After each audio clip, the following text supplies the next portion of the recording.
not come for these worldly things. He came for a noble purpose. He came for a noble purpose. He came to bring the truth to us in order to show us the right direction that leads us to the happiness in this life and to the happiness in the hereafter. So, only 3 coins. At his death, only 3 coins that he had. And both of them went to satisfy his debts. He used to borrow money because he did not use the money of the Muslims. He did not use the money of the Islamic State. He did not use them. He used to go to people and borrow some money to satisfy his need. Because he was sincere. And he was not looking for worldly things at all. In these few coins that he had, some of them went to satisfy his debt. And the rest went to a needy person who came to his home asking charity. Subhanallah. He went through this life with nothing at all.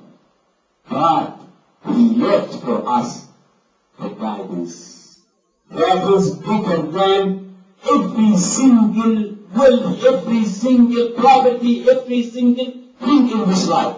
The guidance. The guidance that makes us happy in this life and happy in the hereafter. Okay. And Professor Ra continued by saying that the clothes in which he breathed his last had many patches. Suppose that. So, can you imagine this? The clothes that he used to wear at his death had many patches. Had many patches. He did not have enough money to buy even enough clothes for himself. Had many patches. Can you imagine that the messenger of Allah, the prophet of Allah, at his death, used to wear clothes with many patches? Look at the kings. Look at the presidents at their death. Subhanallah, glory be to Allah. He was not a king. He was not a president. He was not an emperor. He was the messenger of Allah. He was the prophet of Allah who came to show us the real way to Almighty Allah. And finally, he said, the house from where light had spread to the world was in darkness, because there was no oil in the land. Subhanallah, glory be to Allah.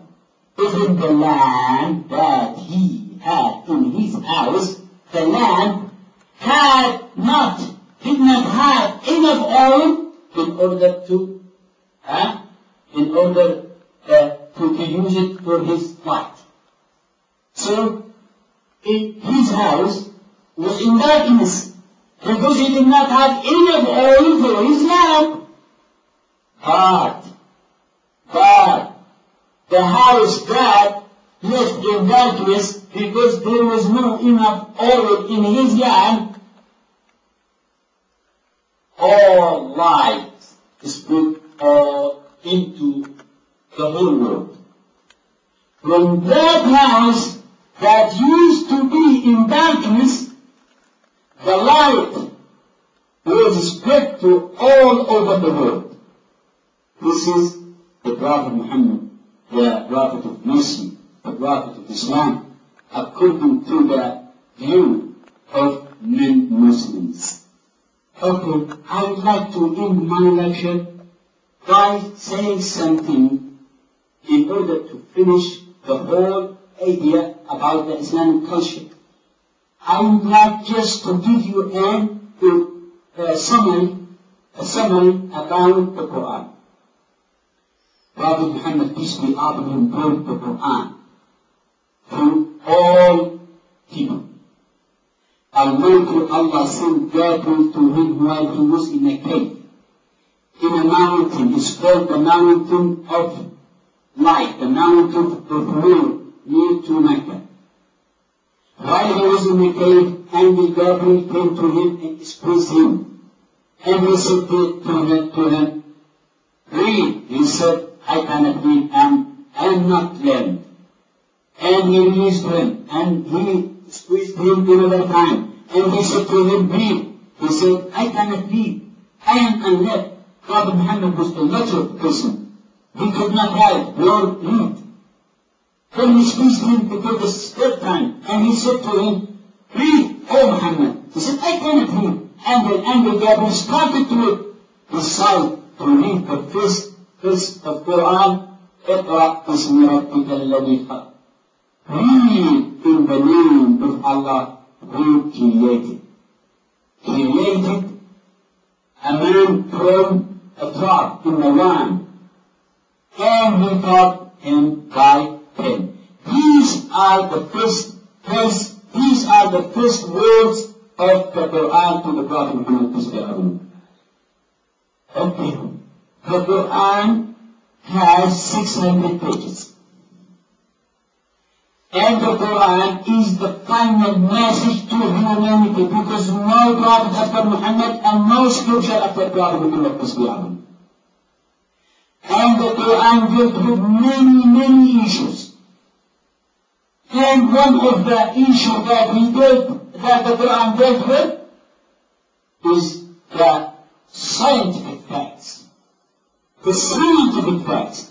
And I hope that I will have another chance, to show you that the Quran described many scientific facts 14 centuries ago.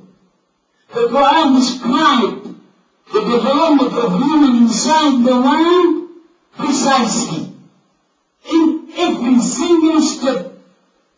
And when the scientists examine, the doctors examine these development, these steps of development mentioned in the Quran, they found them exactly like the recent findings in medicine. And this is by a famous doctor who is Heathmore. Heathmore is a doctor. Heathmore is a doctor, is a Canadian doctor. He is the author of Human Development book. His book is taught in really many universities. And maybe you read about Heathmore. He is the doctor of embryology. And as I said, he wrote the book. The title of his book is Human Development. And his book, as I said, is taught in many universities. And his book is being translated to more than 8 languages. What did he say? Heathmore said that a person left 14 centuries ago with no medical training and with no medical science. Muhammad did not graduate from a university. He did not graduate from medicine. He did not have any medical training. But he wrote in Quran the precise development of human step by step, and this is by the witness of the specialist, the doctor, the science, the medical science. And one of them is Heathmore. And he said, as I said, a person left 14 centuries ago with no medical training could not know such really precise development inside the mind. Because 14 centuries ago, there were no instruments, there were no technology in order to discover, in order to find this really precise development. And he said, at the end, in the conference he was held in Saudi Arabia, he said, Heathmore said,